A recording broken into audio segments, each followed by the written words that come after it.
Hey everyone, and welcome to my library wishlist video.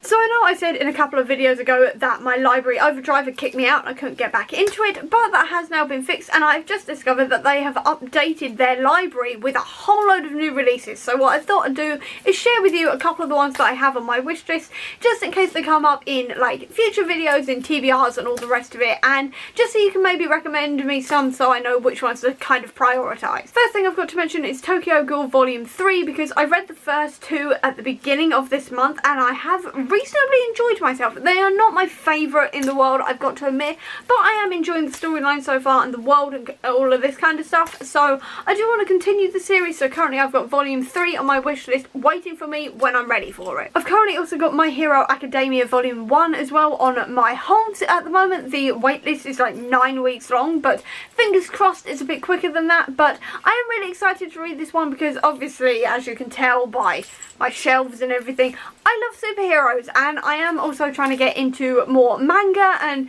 read more manga and stuff, so I thought I'd combine the two and just see what this one's all about. I know it's really popular, so fingers crossed I also like it. I've also got Volume 7 now of Death Note as well in my holds. It literally just came through on my holds like 5 minutes ago, so I'm very excited to read this one because obviously it's the next one in the Death Note series. I did start this series last year, and then obviously all the libraries closed and it was not on the library for a very long time, but it now is, so I can finally continue on with this series. It was going off on a bit of a tangent that I wasn't entirely like excited about, but I am still interested to see where it goes from here. Then the only Marvel comic on here, because I generally prefer to buy my Marvel comics, is Moon Girl and Devil Dinosaur. I've heard so many things about this character, but I'm a little bit unsure because it is a middle grade and I don't generally read middle grade comics, but I am willing to give it a try. So while it was on the library, I decided to also put it on my wish list. I've then also got Part of Your World, which is part of the Twisted Tales series, and this one is following the idea of what if Ariel never defeated Ursula. Now, I don't really know The Little Mermaid that well, to be honest. I think I've watched it like once, if that. I don't think I've ever watched The Little Mermaid. I can't tell. I know the song and I know the basic storyline, but I don't know if I've ever watched it. But I thought this sounded interesting. I like this idea of like turning fairy tales on their heads and sort of seeing different versions of fairy tales and asking what if. I do have the Beauty and the Beast one up here on this shelf you can't see now, but I thought it sounded interesting, so I decided to try and give it a go. I've then also got the complete 6-book series of The School of Good and Evil as well on this list because they sounded really interesting. They are a middle grade story and obviously there is good and evil in this one. I do know it's also being turned into a TV series, so I'm definitely going to be wanting to read this when the TV series comes out, and that's all I really know about it. To be honest, I've heard several people raving about it over the years, so why not borrow it from the library? I've also got Star Daughter on here as well because I've heard so many people talking about this one, but I have heard mixed reviews, so I'm not entirely sure if I wanted it physically or like to physically buy it, so I thought I'd get it from the library instead and just check it out, see what I think about it. I've then got Ruin Song, which I've heard Hannah screaming and raving about for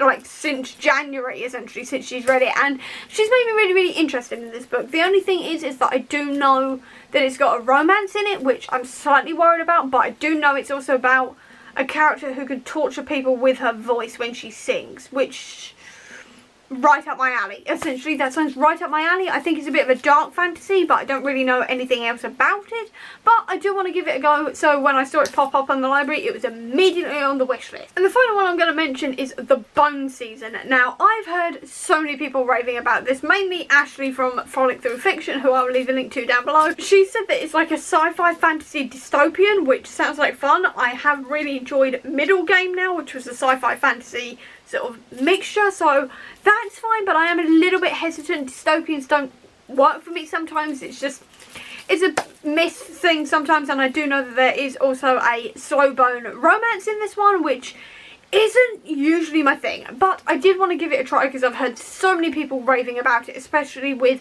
The Mask's Fallen coming out recently. So what I wanted to do was give it a try, but I wasn't quite sure if I was going to like it, so library it is. And that's absolutely everything on my library wish list for the moment. So I hope you enjoyed this video. If you did, please do give me a thumbs up. Comment down below if I should prioritise any of these or add anything to the list as well. I'd love to know because I've got like 4,000 wishlist spots left, so if you want to give me more, please do give me more. I'll also leave a link down below to all my social media if you want to check it out, including to the Comic Book Sanctum, which is my website dedicated to Marvel Comics. If you want to see any more of my videos, please click subscribe here, and over here will be the link to my previous video. But until next time everyone, bye!